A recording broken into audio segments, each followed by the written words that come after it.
pasensya na po pala nung yung nangyari po nung mga nakaraan. Okay.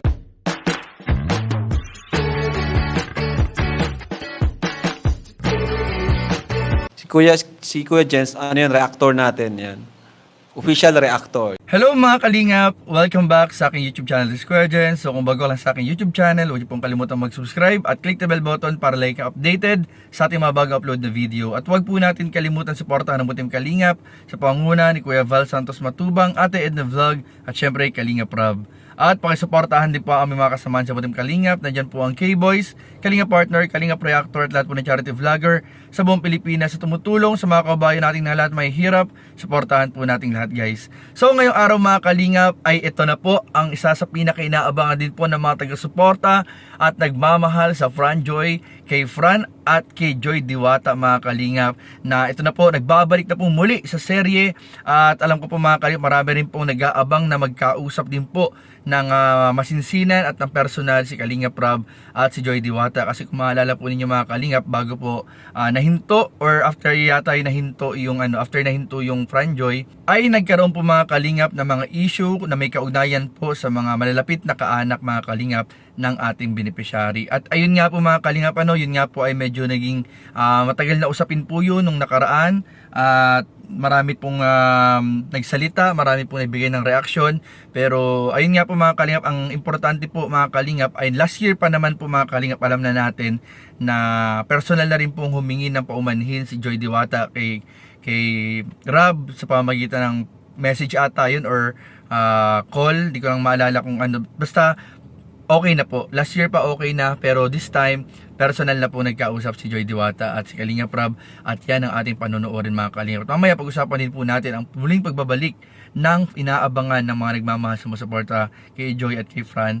Walang iba kundi po ang tambalang Fran Joy. At ito nga mga Kalingap ay meron akong ibubulong sa inyo na tungkol po sa Fran Joy, mamaya lang po. So tara, panoorin po natin, bigyan natin ng reaction video in 5, 4, 3, 2. So Joy, kumusta ka naman? Kumusta yung pagiging student nurse? Okay lang po Kuya Rob, medyo busy lang din po ngayong ngayon nag-duty na kami sa ospital.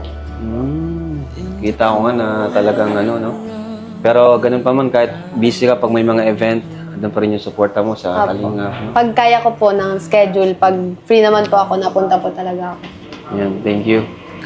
And yun, kumusta kayo? Kumusta yung pamilya mo? Kasi tagal din kami din nakabisita dun sa bahay niyo. Okay lang din naman po si Mama. Si Ise, nag-school din po, pati si Ate. Okay, so tuloy-tuloy naman yung pag-aaral nila. Nakakatawa naman. Tsaka po pala Kuya Rob, pasensya na po pala nung yung nangyari po nung mga nakaraan. Okay lang yun. Kasi hindi ko rin naman po in-expect yun at hindi ko rin naman po ginusto na mangyari yun.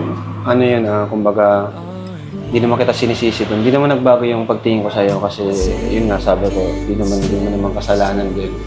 At iba ka naman, ibang tao ka naman, di ba? Saka lalo kay Nanay Imelda, wala naman akong masabi din sa kanya.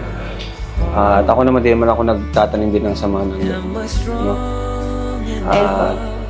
Thank you din po kasi kahit na ganun po yung nangyari, hindi po nagbagong tingin sa akin, pati kay Ma'am. Siyempre, sabi ko nga, di ba, parang kapatid na rin ang turing ko sa'yo. No? Alam mo naman na isa ka sa Kalingap Angel na talagang na kumbaga malaki na rin yung napatunayan, di ba? I mean, subok na yung loyalty, yung pagmamahal mo sa Kalingap pa yan. Di pwedeng madamay ka doon. Yun, isa pa, malapit ka rin sa mga kapatid ko, sa ibang Kalingap Angels.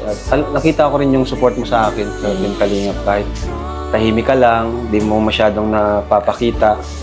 Pero aramdam ko naman yung gusto mong mangyari. At parang naluluha ka. Ay, naluluha si Joy, guys.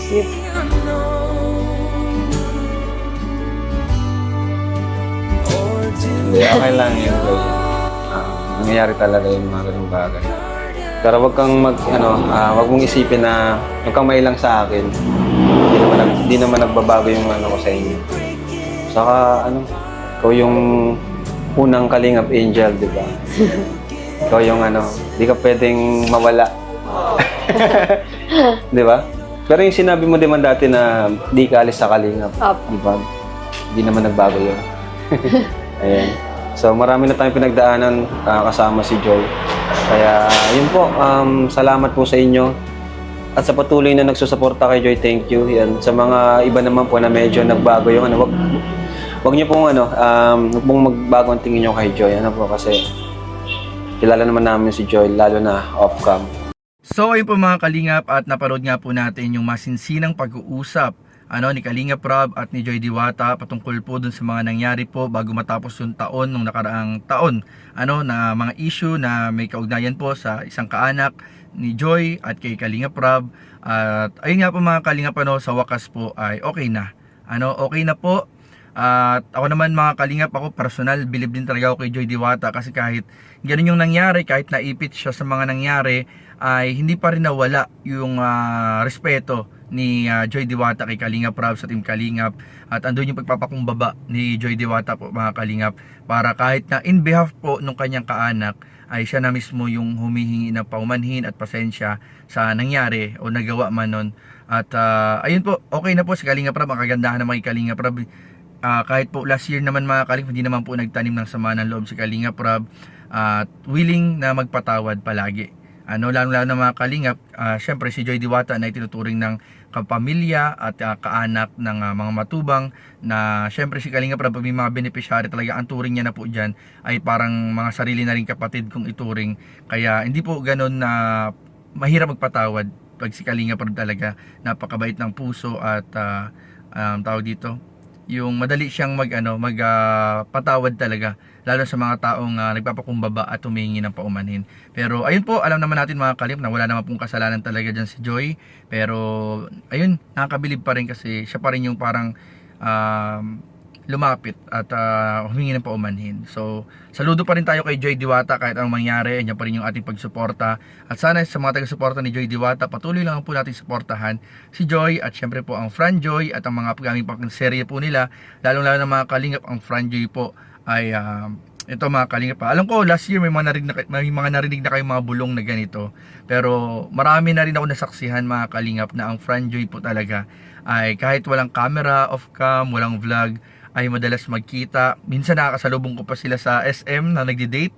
So talagang malakas yung pakiramdam ko talaga na ang Fran Joy ay parang, hindi ko lang alam kung kailan naaminin, pero parang ibang level din talaga mga Kalingap na ang friendship o higit pang sa pagkakaibigan ang namamagitan kay Joy at kay Fran. So yan ang ating mga aalamin sa mga susunod pang mga eksena at mga episode ng Tambalang Fran Joy. Kaya supportahan po natin lahat ng beneficiary, lahat ng love team, at syempre Kalingap Rob, Kuya Val, Ate Edna, buong team Kalingap, supportahan po natin lahat.